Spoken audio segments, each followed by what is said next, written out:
Olá para você que nos acompanha. Estamos começando mais um Bom Dia Entrevistas e com o aumento dos casos de dengue em todo o Brasil, convidamos hoje a secretária de Saúde, Ecles Ampalhão, e o diretor da Vigilância em Saúde, Paulo Botton, para falar sobre o cenário aqui em Erechim. Sejam bem-vindos. Muito obrigada. Obrigado. Como que está o cenário dos casos de dengue aqui em Erechim? Vivian, uma das coisas que é importante dizer, que eu sempre abro as falas falando a mesma coisa, que nós não vivemos numa ilha. Parece que falarmos que estamos bem é algo que nos deixa mais tranquilos, mas não. Nós estamos com um quadro no país e no estado gravíssimo. O município de Erechim, que vem trabalhando com muito empenho todo o ano, e não só neste momento, nós estamos ainda com números bons. O que não significa que a qualquer momento eu não possa ter um boom, uma explosão de número de casos confirmados de dengue. Por quê? Porque qualquer pessoa que venha de outro município, de outra cidade, aos arredores, de outro estado, pode estar vindo com a doença e, a partir daí, nós vamos desencadear um problema na cidade. Então, hoje, o nosso município tem 63 casos em investigação e 2 casos confirmados. Falando assim, não parece preocupante, mas é. Por quê? Pela fala que eu acabei de fazer no início, nós não vivemos numa ilha. Então, nós já vivemos cenários muito complicados. No ano de 2020, eu acho que todos acompanharam, nós tivemos nós tivemos poucos casos, mas no ano de 2021, nós tivemos uma explosão no número de casos. Então, nós saímos de 10 de 2020, em 2021 assumimos uma gestão com 2.500 casos de dengue. Então, nós temos medo que isso volte a acontecer. Ano passado, nós tivemos 55 casos confirmados.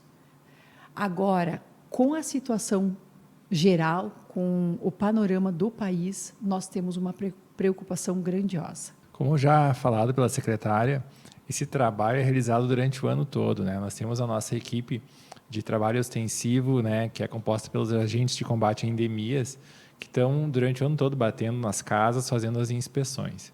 Nesse período que a gente vive, de março a abril, que se caracteriza pelo período sazonal, né, de maior incidência, notificação de casos, a gente tem planos de contingência que vão sendo acionadas, né, etapas de acordo com o número de notificações que nós temos. Hoje, a gente segue realizando, né, essas visitas, a gente tem intensificado algumas ações de limpeza em alguns pontos focais, né, e quando há casos notificados, a gente segue o preconizado pelo manual do Ministério da Saúde de combate à dengue, que a gente faz pesquisa vetorial especial, que consiste em uma pesquisa de focos no domicílio dos suspeitos de dengue e no perímetro, né, nos arredores desse domicílio. Nesses casos também, quando pertinente, a gente pode fazer bloqueio químico, né, que é a aplicação de inseticida, né, mas isso deve ser respeitado algumas características, né, para que a gente tenha uma eficiência, né, esperada. Dentro do município, existem locais que é mais preocupante em que essa precaução seja feita em questão de um possível aumento de focos, locais que são identificados como perigosos assim, para essa proliferação? Uma das coisas importantes de esclarecer para as pessoas é que nós fizemos um levantamento. Esse levantamento aconteceu nas primeiras semanas, né, de janeiro. É um levantamento do nosso risco, eu diria assim. Hoje, o município de Erechim tem um número de risco de 2,6%. Ou seja, a cada 100 domicílios, hoje nós temos quase 3 casas, né? 2,6 casas, espaços locais, que têm a presença do mosquito. Ele é um apanhado geral da cidade. Então, nós não podemos dizer, lá tem mais ou lá tem menos. Nós temos um risco, né, de 3%. Por quê? Porque está ali o mosquito. Então, o que nós temos que trabalhar nesse momento? É acabar com os lugares aonde águas paradas, espaços aonde eu tenha um ambiente para que o mosquito coloque os seus ovos, que a larva nasça e que se tenha mais mosquitos. Ou seja, é um trabalho que tem que ser geral na cidade, né? Óbvio que a equipe de vigilância, né, Paulo, trabalha focado aonde tem o caso positivo, é o trabalho para onde se é olhado, né, feito o raio, é lá que é intensificado o trabalho naquele momento. E quais as orientações que a gente pode deixar para as pessoas que estão nos assistindo? As orientações, a gente sempre bate na mesma tecla e é o que a gente tem de mais eficiente, né? A nossa maior arma ainda é não deixar o mosquito nascer, né? A gente houve muita solicitação para a gente fazer fumacê, né, como é conhecido, aplicação de veneno, mas essa é uma estratégia de emergência, tá? A ferramenta mais eficiente é a gente não deixar que o mosquito chegue à forma adulta, à forma alada, que é a forma que vai ser responsável pela transmissão, né? E como que a gente faz isso? O mosquito, como é bem conhecido, ele necessita de água limpa e parada para que o ovo cumpra o seu ciclo de desenvolvimento, de ovo, larva, até chegar à forma adulta. E então, como que a gente evita? Evitando o acúmulo de água parada. Desde a tampinha, né, de garrafa que é jogada no terreno, na calçada, o vaso de plantas, né, que acumula água, as caixas d'água em que a população costuma coletar água de chuva, que é uma água não clorada e que, portanto, favorece muito o desenvolvimento, né, a proliferação do mosquito, são locais que a gente tem como os principais depósitos de água e, portanto, os principais focos de desenvolvimento. O nosso apelo para a população é que venha junto com a gente tem feito a nossa parte, mas a gente precisa, né, que cada um faça a sua, né? Existe um número que quem trabalha, né, na vigilância de saúde traz consigo, que é uma semana tem em torno de 10 mil minutos. Desses 10 mil, nós temos que tirar 10 ou 15 para fazer, né, o entorno do nosso domicílio, para que a gente consiga evitar, né, ao máximo a proliferação do mosquito. E o poder público, né, a Secretaria de Saúde, Secretaria do Meio Ambiente, não falo aqui só como Secretaria de Saúde, o poder público como um todo não tem pernas para conseguir fazer esse trabalho. É impossível, né? Nós temos um município de 100 e poucos mil habitantes, então cada pessoa tem que cuidar do seu espaço. Cada pessoa tem que olhar, sim, para o terreno baldio que está do seu lado, porque aquele terreno baldio que tem uma tampinha, um lixo jogado e que vai acumular água, daqui a pouco é a vida de uma pessoa da sua família, né? Nós tivemos a tragédia de, em 2021, nós perdermos 3 pessoas, né?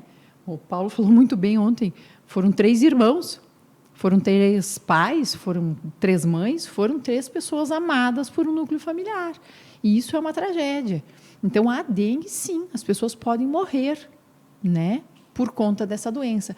Só que, hoje, o grande apelo do governo municipal é lixo, né? Na Secretaria da Saúde, os agentes de endemia, eles têm que ir lá, têm que ajudar, têm que fiscalizar, mas o recolhimento do lixo, da sua garrafa de água, do seu copo plástico, do seu pacotinho de picolé, que a gente vê muito jogado na rua, é responsabilidade de cada um, né? A nossa conscientização, nós podemos estar largando uma latinha de cerveja, a gente vê muita lata de cerveja jogada em ambientes públicos, em áreas verdes, às vezes a gente passa caminhando em áreas verdes, aquela lata de refrigerante de cerveja que ela foi descartada, ela pode ter um foco ali que vai acabar com a vida de alguém.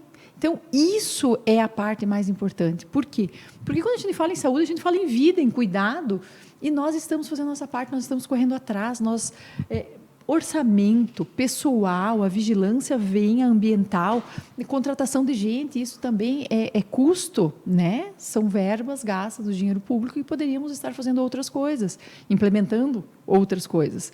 Então, é importante as pessoas se conscientizarem que isso leva vidas.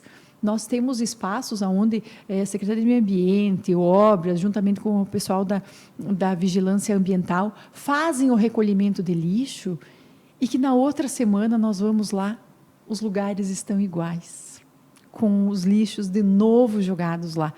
E como o bem falado, assim, lixos que têm coleta, né? Uma garrafa de água, uma tampinha de água, uma lata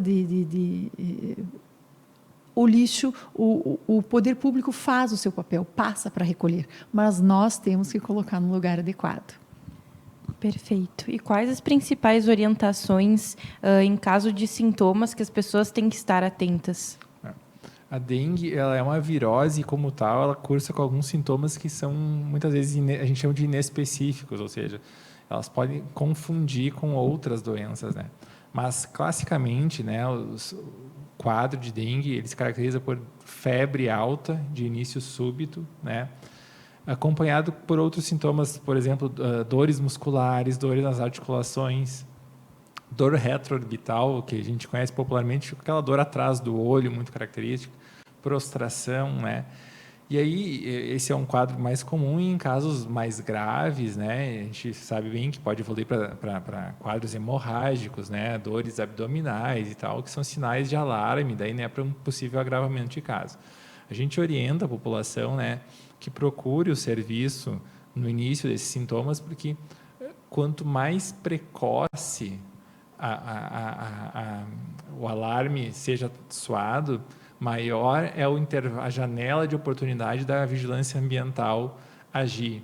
Existe um protocolo a ser cumprido que o mosquito, uma vez que ele pica um doente, um infectado, ele passa a ser infectante em torno de 10 dias depois.